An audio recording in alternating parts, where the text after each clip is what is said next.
नमस्कार, आप देख रहे हैं समाचार लाइव इंडिया 24। मैं हूं आपके साथ शाहिद सऊद। आइए नजर डालते हैं आज की खास खबर पर।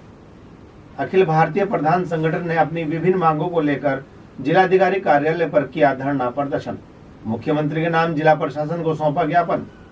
जनपद मुजफ्फरनगर में जिलाधिकारी कार्यालय पर अखिल भारतीय प्रधान संगठन के कार्यकर्ताओं ने अपनी विभिन्न मांगों को लेकर जिलाध्यक्ष सत्येंद्र बालियान के नेतृत्व में धरना प्रदर्शन किया।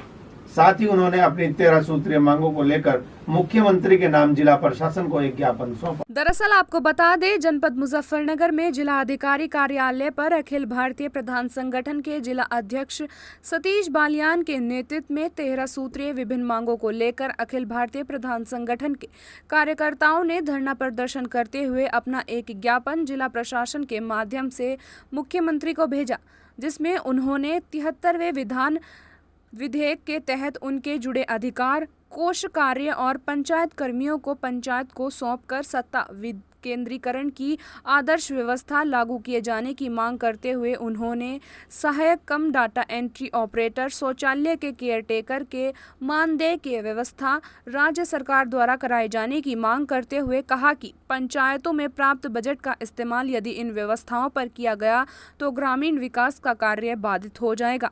अखिल भारतीय प्रधान संगठन के जिला अध्यक्ष सतीश बालियान ने कहा कि जनपद स्तर पर प्रत्येक माह जिलाधिकारी वरिष्ठ पुलिस अधीक्षक की अध्यक्षता में पंचायत दिवस का आयोजन किया जाना चाहिए।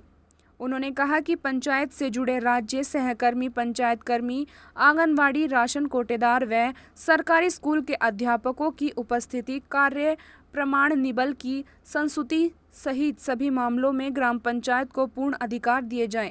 सभी कर्मियों का पंचायत मुख्यालय पर अनिवार्य उपस्थिति सुनिश्चित की जाए। जिला अध्यक्ष सतीश बालियान ने प्रशासन से मांग करते हुए कहा कि सभी ग्राम प्रधानों को एक सशस्त्र लाइसेंस दिया जाना चाहिए, वह अपने परिवार की सुरक्षा कर सके।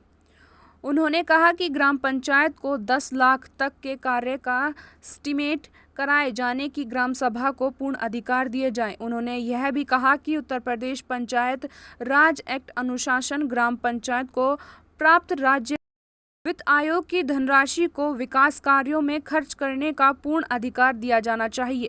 जिला अध्यक्ष सतीश बालियान ने कहा कि दुर्भाग्यवश वर्तमान में लखनऊ से गाइडलाइन जारी करके उक्त एक्ट का मखौल उड़ाया जा रहा है, जिसमें प्रतीत होता है कि राज्य सरकार ग्राम पंचायतों को अपनी एजेंसी मानकर कार्य करा रही है, जिससे कि लोकतांत्रिक तरीके से चुनी गई सरकार पर प्रश्न चिन्ह लगाया गया है। यदि ऐसा 74वें संविधान संशोधन का अस्तित्व ही खत्म हो जाएगा। इस पर रोक लगाकर पंचायत को स्वतंत्रता दी जाए। हमारा मांग तो नहीं, मांग क्या कहोगे, सो हमें अधिकार चाहिए। जो हमारे अधिकार 73वां संविधान संशोधन 1993 में पारित हुआ था और उसमें सभी राज्यों को 29 अधिकार ग्राम पंचायतों को दिए गए थे। लेकिन दुर्भाग्य रहा कि कल्याण सिंह सर मुख्यमंत्री थे उस टाइम पे, तो उन्होंने हमें 6 अधिकार दिए थे यूपी में, जबकि केरल जैसे राज्यों में सभी अधिकार हैं।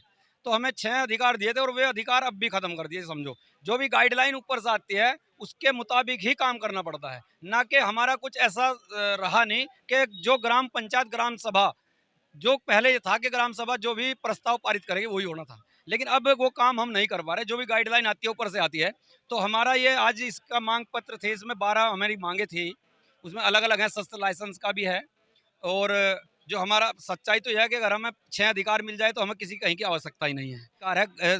सबसे मेन बात है कि हमें सेल्फ गवर्नमेंट का दर्जा दिया गया था। सेल्फ गवर्नमेंट का मतलब था जिस तरह मुख्यमंत्री प्रधानमंत्री जब उनकी सरकार होती है, जो उनकी मर्जी में है वो करता है, तो ग्राम प्रधान भी एक चुना हुआ जनप्रतिनिधि है और सेल्फ सरकार उसकी है। तो उसके जो मेंबर हैं, जो उसके ग्राम सभा है, उसमें जो लोग रहते हैं, जब उनकी जो बातें होती है वही तो हम गांव में कराएंगे। लेकिन अब क्या है, सरकार थोप देती है ऊपर से कि आपको ये कराना, तो उसका तो अधिकार ही खत्म। हारने वाले होते हैं लोग, वो कहीं ना कहीं रंजिश रखते हैं। अगर कहीं ना कहीं प्रधान को एक गार्ड के रूप में कह लो उसे, या कुछ भी कह लो, अगर उस पर शस्त्र होगा तो अपनी कहीं पर रक्षा कर सकता है अपनी जान की। नहीं तो जो हारने वाले लोग होते हैं वो कहीं ना कहीं उससे चिढ़ कर कोई भी रंजिश कर सकते हैं। और दूसरा, कहीं ना कहीं गांव में इतनी रंजिशें आपस में होती हैं, अगर आप एक तरफ से चले जाओगे और अच्छे काम के लिए भी अगर आप चले जाओगे तो कहीं ना कहीं आपको दिक्कत जरूर आएगी। और ये रंजिश आपको पता ही है कि मुजफ्फरनगर तो पहले से ही ऐसा जिला है, तो यहाँ तो बड़ी आवश्यकता है।